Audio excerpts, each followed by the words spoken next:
का वर्णन। आदि में परमेश्वर ने आकाश और पृथ्वी की सृष्टि की, और पृथ्वी बेडौल और सुनसान पड़ी थी, और गहरे जल के ऊपर अंधियारा था, तथा परमेश्वर का आत्मा जल के ऊपर मंडलाता था। तब परमेश्वर ने कहा, उजियाला हो, तो उजियाला हो गया।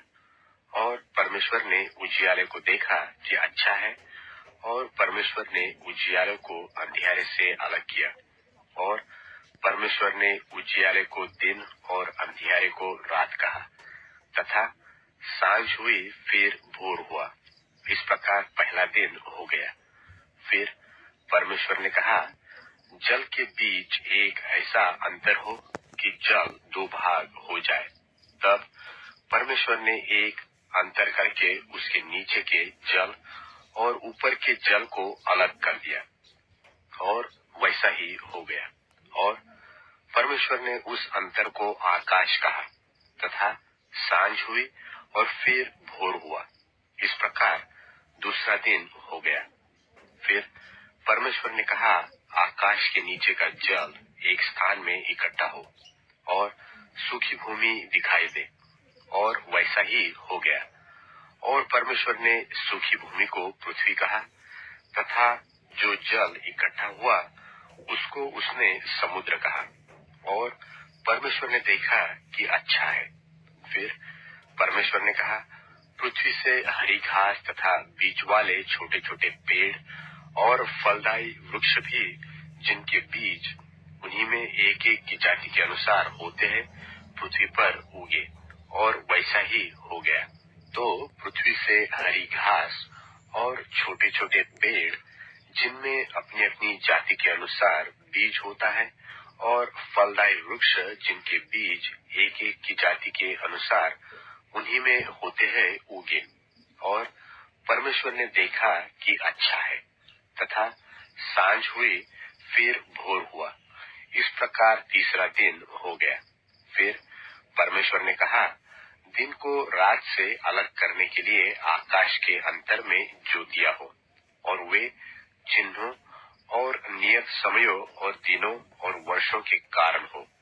और वे ज्योतियां आकाश के अंतर में पृथ्वी पर प्रकाश देने वाली भी ठहरे, और वैसा ही हो गया। तब परमेश्वर ने दो बड़ी ज्योतियां बनाई।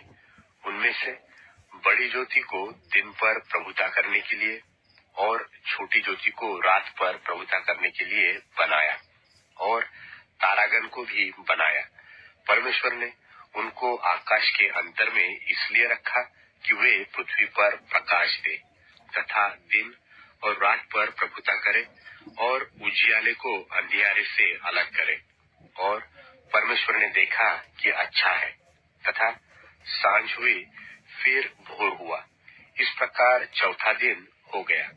फिर परमेश्वर ने कहा, जल जीवित प्राणियों से बहुत ही भर जाए, और पक्षी पृथ्वी के ऊपर आकाश के अंतर में उड़े। इसलिए परमेश्वर ने जाति जाति के बड़े बड़े जल जंतुओं की और उन सब जीवित प्राणियों की भी सृष्टि की, जो चलते फिरते हैं, जिनसे जल बहुत ही भर गया। और एक एक जाति के उड़ने वाले पक्षियों की भी सृष्टि की।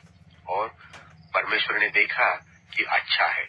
और परमेश्वर ने यह कह के उनको आशीष दी कि फूलो, फलो और समुद्र के जल में भर जाओ, और पक्षी पृथ्वी पर बढ़े। तथा सांझ हुई फिर भोर हुआ। इस प्रकार पांचवा दिन हो गया।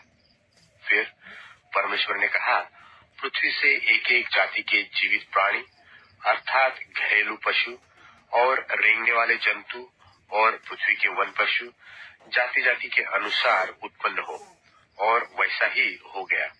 सो परमेश्वर ने पृथ्वी के जाति जाति के वन पशुओं को, और जाति जाति के घरेलू पशुओं को, और जाति जाति के भूमि पर सब रेंगने वाले जंतुओं को बनाया। और परमेश्वर ने देखा कि अच्छा है। फिर परमेश्वर ने कहा, हम मनुष्यों को अपने स्वरूप के अनुसार अपनी समानता में बनाएं, और वे समुद्र की मछलियों और आकाश के पक्षियों और घरेलू पशुओं और सारी पृथ्वी पर और सब रेंगने वाले जंतुओं पर जो पृथ्वी पर रेंगते हैं अधिकार रखे। तब परमेश्वर ने मनुष्य को अपने स्वरूप के अनुसार उत्पन्न किया। अपने ही स्वरूप के अनुसार परमेश्वर ने उसको उत्पन्न किया। नर और नारी करके उसने मनुष्यों की सृष्टि की। और परमेश्वर ने उनको आशीष दी और उनसे कहा, फूलो फलो और पृथ्वी में भर जाओ और उसको अपने वश में कर लो और समुद्र की मछलियों तथा आकाश के पक्षियों और पृथ्वी पर रेंगने वाले सब जंतुओं पर अधिकार रखो। फिर परमेश्वर ने उनसे कहा, सुनो, जितने बीज वाले छोटे छोटे पेड़ सारी पृथ्वी के ऊपर हैं और जितने वृक्षों में बीज वाले फल होते हैं वे सब मैंने तुमको दिए हैं। वे तुम्हारे भोजन के लिए है। और जितने पृथ्वी के पशु और आकाश के पक्षी और पृथ्वी पर रेंगने वाले जंतु हैं जिनमें जीवन के प्राण हैं उन सब के खाने के लिए मैंने सब हरे हरे छोटे पेड़ दिए हैं। और वैसा ही हो गया। तब परमेश्वर ने जो कुछ बनाया था सबको देखा तो क्या देखा कि वह बहुत ही अच्छा है। तथा सांझ हुई फिर भोर हुआ। इस प्रकार छठवां दिन हो गया।